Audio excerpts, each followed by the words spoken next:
Que o Señor sexa convosco. E contigo tamén. Proclamación do Santo Evanxeo segundo Lucas. Gloria a ti, Señor.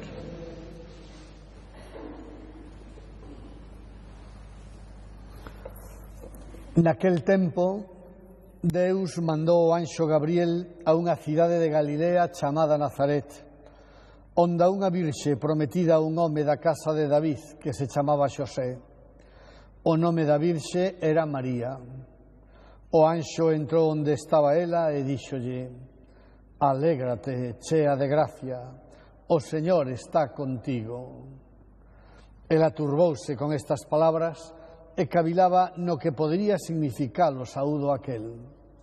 Díxolle entón o anxo: Non teñas medo, María, porque acadaches gracia ante Deus. Velaí que vas concibir no teu ventre e dar a luz un fillo, o que lle poñerás de nome Xesús. El será grande e chamarase Fillo do Altísimo, e o Señor Deus darálle o trono de David, seu pai. Reinará por sempre na casa de Xacob, e o seu reinado non terá fin. Díxolle María ao anxo: Como vai acontecer iso? Pois eu non coñezo varón. O anxo respondeulle: O Espírito Santo ha baixar sobre ti, e o poder do Altísimo hate de cubrir coa súa sombra.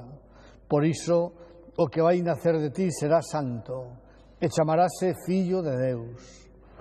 Aí te la túa curmá Isabel, que concibiu un fillo na súa vellez, e xa está de 6 meses a que chamaban estéril, que para Deus non hai imposibles. Entón María dixo: Velaquí a escrava do Señor. Cúmprase en min o que dixeches. E o anxo marchou de onde ela. Palabra do Señor. Louvamos a Cristo.